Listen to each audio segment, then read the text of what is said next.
Hey, it's Mike. Thanks for tuning back in. It's Monday. I've actually put out videos on 4 consecutive days, and I thought, why not make it a 5th? I love going streaking. Let's see how far I can keep this streak going. And with Thanksgiving this week, with some time off, an easy work week too, should be easy to just keep this thing going. Or maybe I'll fall apart because I'm ultimately pretty lazy. Let's see. So this one was something that I noticed on Twitter fairly recently and put it in my pile of content ideas for videos. This one, you may remember Pacific Trading Cards, a card company from the late 90s, early 2000s. In 1997, baseball cards introduced game-used relics, game-used bats, things like that.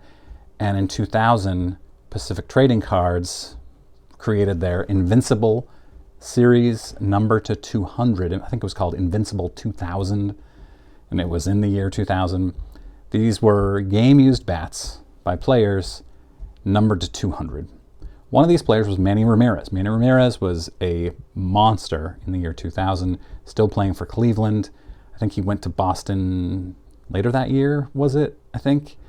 So what Pacific would do back then was they would send a photographer to games, take photographs at the games, and then they would take bats, game-used bats, from the games, and then they would identify whose bats they were based on the photographs. So Manny Ramirez obviously holding one bat, they would say, okay, this bat based on these markings were Manny's bats, and then they would go and they'd cut the bats up and insert them into cards. Pretty basic, pretty smart, except one of those bats, when they cut it open, had cork inside of it. So Jeff Morris, vice president of marketing, who started at the company right around this time when this happened, was interviewed pretty recently about this situation. He said that they called him, or they called the company and said, hey, one of the bats we just cut into had cork in it. It's Manny Ramirez's. And he yelled, cannot put that in the card. Don't let that end up into the card. And he said that they went into full-blown panic mode, that they had taken bats that had cork in them. And they thought they had it under control until it got out that at least one of the cards had cork. Very visible. And you can see it right here. There is a lot of cork in that bat. It seems intentional. How does that get through QC, QA, whatever you want to call it? There was a conspiracy theory at the time that it was intentional. In fact, Pacific Trading Cards went through a scandal right around that time that they were using fake game-used, game-worn relics in cards, and the cork happens in the bat. It looks intentional. Jeff Morris insists that it was completely unintentional, and it may have brought about the downfall of Pacific. We'll talk about that a little bit too. So it is still possible, by the way, that they intended to do it and didn't realize how bad it might be for their brand. Morris also says that they only cut open one of the bats, one of Manny's bats, and then later on, curiosity got the better of him, and he brought it to an airport with him, and he put it through the X-ray machine and found that the second bat also had cork in it. I don't know. I mean, Manny Ramirez is a cheater. Who would have thought? I can't imagine. And Red Sox fan, 2004 Red Sox, greatest team love of my life. Just a huge moment in my sporting fandom was 2004 Red Sox. I loved Manny, but Manny was caught. He was tested positive for steroids multiple times.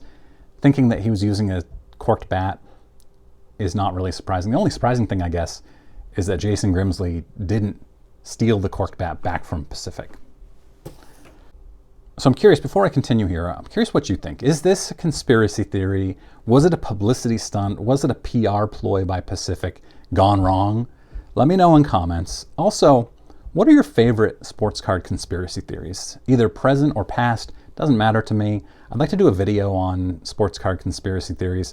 One of them just came up, I saw. It was that card companies like Topps, Panini could make sure that all of their cards come out as a PSA 10, but it's not in their best interest to. I thought that was an interesting one. I'd love to do a video on things like that, or things that have happened in the past. Was the Yeah, anyway, let me know in comments what you have. So some of these cards have been up for sale in the past. One of them just last month was up for sale for $3,500 on Twitter. I couldn't tell if anybody bought it. Somebody was interested, but they said that they would direct message the seller. Tough to tell what happened to it. Another one was for sale a few years back on eBay, $5,000. So apparently only 2 or 3 are out there. That's what is believed, which kind of lends credence to the idea that they mostly prevented the cork from ending up in the bat, but still, it got into 2 or 3 out of the 200. But a lot of people believe, so Pacific Trading Cards, this was 2000, they lost their license with MLBPA in 2004. And a lot of people believe it's because of this scandal that they let one of their players go through the mud as a corked bat hitter, which nobody likes corked bat guys. And then ultimately they went out of business, or they were bought and kind of faded away. Mike Kramer, the creator of Pacific, the CEO at the time, kind of disappeared afterwards. And there's I think it's an old podcast called Finding Mike Kramer, maybe, where the guy for years tried to track down Mike Kramer and find out what happened to him and thank him for his contributions to sports cards, because Pacific had some great cards, there's no doubt.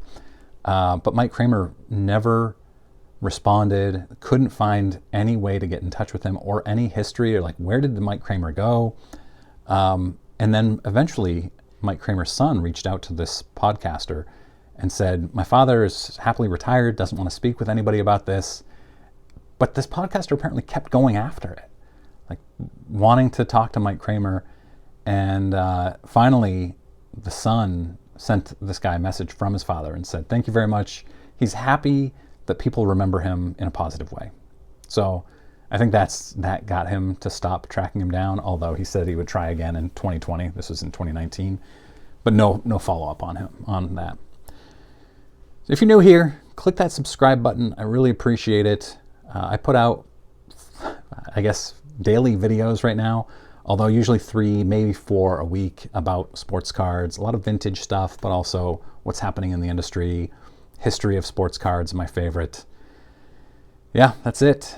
Thanks very much for watching. I will see you tomorrow.